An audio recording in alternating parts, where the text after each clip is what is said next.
Okay, so I finished painting down my pattern. So we're at this point right now. My lace is on there, my pattern is laid down.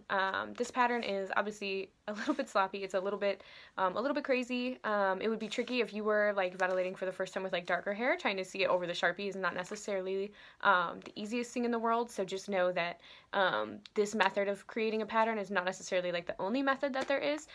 This is just what I have available to me right now.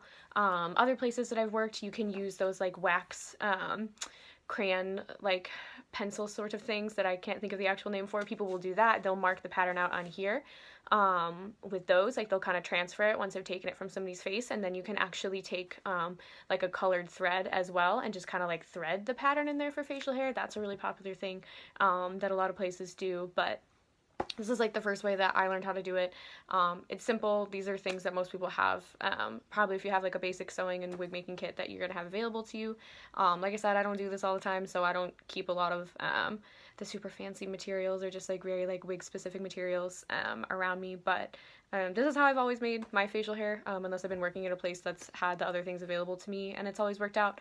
Like I said, it is a little tricky if you're using like darker hair, but I feel like you kind of like train your eye after a while and you just make it work, as we do with most things in theater. So you can see with the way I have it pinned down, it is like very tightly on here, and that is definitely like what the goal is. You don't want it to be moving around too much. Like if it could like, so this is all like loose on the end, but if this was like moving around like as much as it is here in here, that would make it really hard for you to ventilate, because you really need to make sure that you are keeping tension and keeping it really tight, so that way your needle's not like picking up too many holes in the lace, or you're not like risking ripping the lace or anything.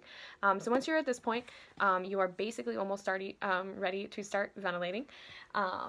So now we kind of have to talk about how to get yourself ready for that. So obviously at this point, you would want to have your needle and the needle holder, which I've got mine hanging out ready to go.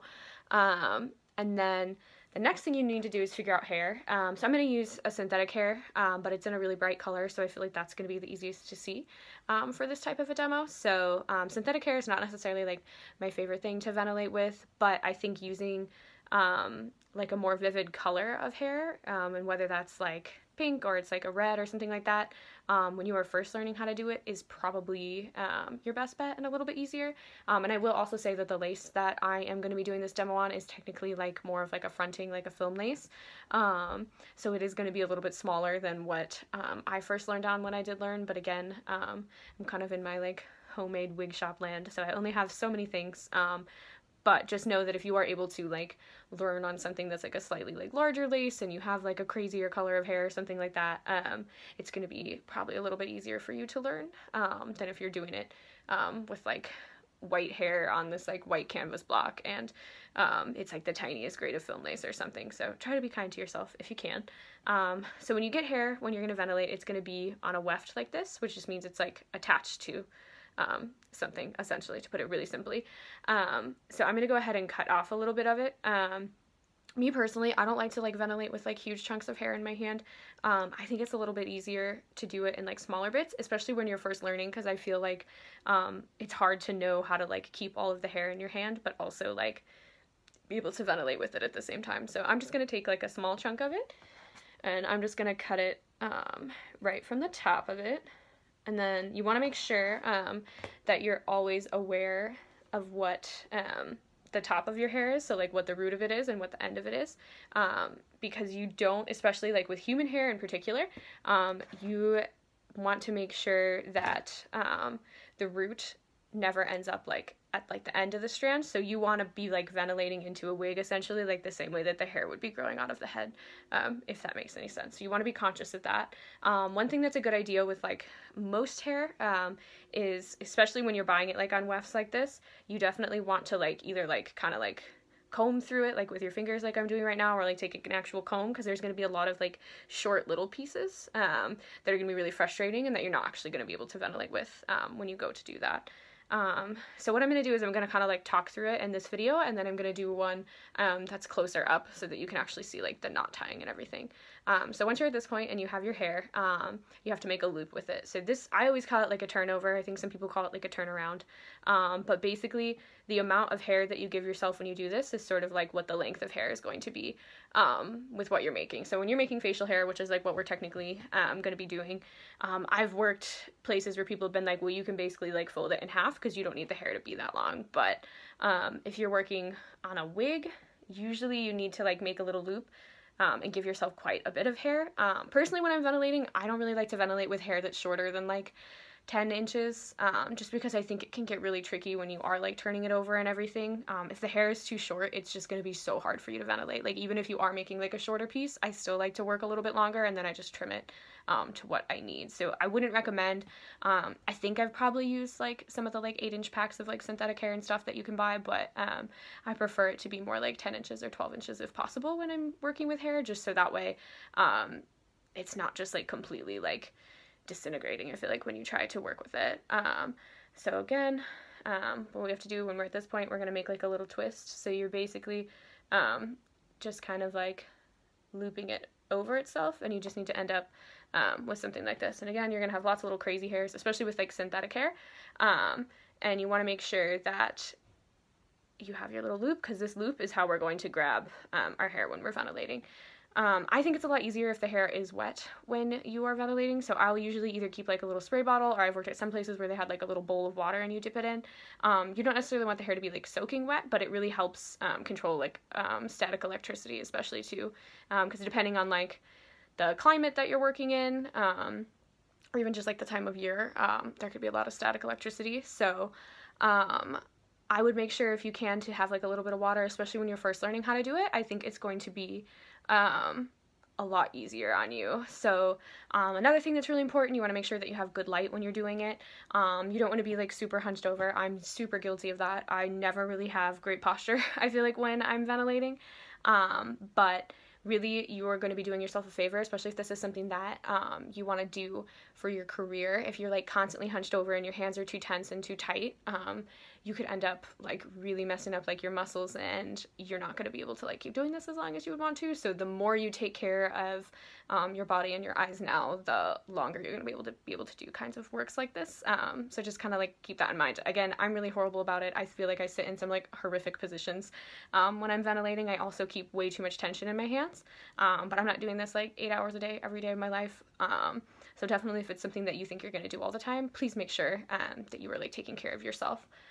So as far as like positions you can ventilate in, so me personally, like depending on the kind of work that I'm doing, it kind of varies. So if I'm working on something that's like a mustache, I'll usually like hold this in my lap. And I was always taught that you really want to pull your ventilating needle like away from you. So when you're doing it, you're going to have to like release the hair. So I don't ever want to put a needle or a knife or scissors or anything, right? Like I don't want to put things towards myself. So I was always taught to pull it away from you. Again, I think everybody kind of ends up coming up with their own ways that they like to do things, but I would rather move the block a million different ways to get the hair the direction that I need than like ever pull a needle that could like get stuck in my skin towards me. So I really recommend always like releasing it away from you.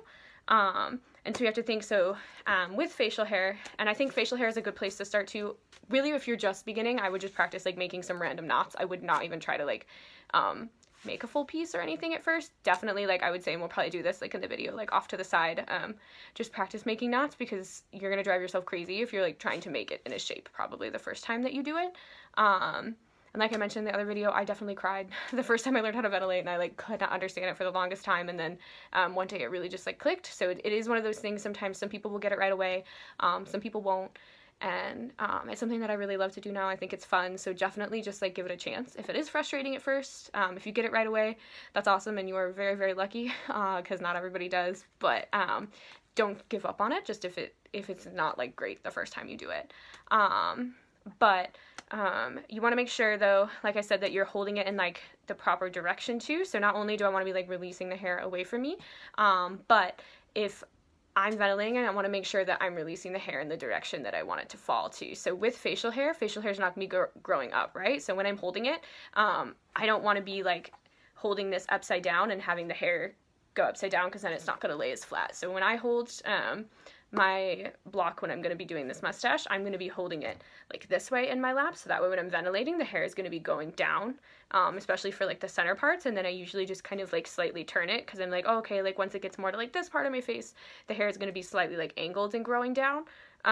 So I just kind of like twist it slightly. Some people don't like to work with it in their laps. There's like little like wig boxes you can have that kind of put it at like a better height. I don't have anything like that in my at-home wig shop, but that is certainly good for posture. You can put it on like a little wig stand. There's standing wig stands. If I'm ever working on like a front or like the top of a wig, I think that like those little like floor stand wig stands are the best, just because they put you at like a really good height for it, and that's usually something where it's going to take you quite a bit longer than just like making a mustache might take you like a couple of hours, as opposed to a wig that you could be working on for like a couple of days, depending on how much you have to do. So you'll find the things that are most comfortable for you, but just make sure you are like in good posture and that you are not like holding your hands too tightly, and again, that you're not getting like the needle too close to you. Like I mentioned before in the other videos too, it's basically like the way I like to think of it is like the barb that's on this is almost like a tiny little like fish hook with the way it would like get stuck in skin. So you have to, if it gets stuck, you just have to like pull it back out essentially. It's fallen and it's like caught on my leg before. Miraculously, it did not break. It just hit my leg and then hit the floor and it was fine, which is very lucky because usually if you break one of these, or if you drop one of these, it will probably break when it hits the floor. But yeah, so it'll get stuck in your skin. I bled that day, so I always try to not have like, especially if you're going to be working like in your lap, I don't recommend having like bare legs or anything. I always try to at least have on like tights or leggings or something. Just know too, if you're not like totally used to working with hair, you're gonna get like little hairs that are going to like shed off onto you probably, that are like little like hair splinters, and it can get pretty painful too. So I really do recommend keeping your lap like covered if you're gonna be working, just for your own safety and comfort there too. So once you kind of have it figured out like what direction you're gonna be ventilating in, and you know how to hold your hair, the first step would be making your knots, right? So like I said, I'm gonna do that in like a separate video just so that I can actually like be up close and show you all how to do it. I am right-handed, so I apologize if there's anyone who is left-handed that's going to be watching this. I have not figured out how to ventilate with both of my hands yet. I can only do it right-handed. I'm going to talk you through it the best that I can when I do it. I do think it's one of those things that the more you think about it, the more confusing it gets, and I think that what I found when I've taught other people is that you almost have to like distract yourself from thinking about what you're doing, because if you focus so intently on like each motion that you're making, sometimes you just like mess yourself up that way. So I'll often like when I'm working with like my students, I'll be like, okay, so like let's talk about something else, and then like they're not even thinking about it anymore, and then they're like sitting there making knots because they kind of like let their brain stop focusing so hard on it. So if you find that you are struggling once you're doing it, sometimes it can help like to maybe have like something like playing in the background, like music or like a movie or whatever, just so that you aren't so focused on the exact motions that you're making, because like yes, you need to be doing the correct things, but I think that when at least I know for like me personally, I overthink things a lot. So if I'm thinking too hard about the motion that I'm doing when I ventilate, I pretty much completely forget how to do it. So I will do my best to talk you through it. Hopefully the nodding video will help make a little bit of sense. But I think it is one of those things that you just kind of have to get, you just kind of have to like dive into it, because it's really like a muscle memory thing. I feel like at the end of the day, after a while, the more you do it, the more easily you're going to be able to remember how to do it. So hopefully this video helps clarify things, and the nodding video will too.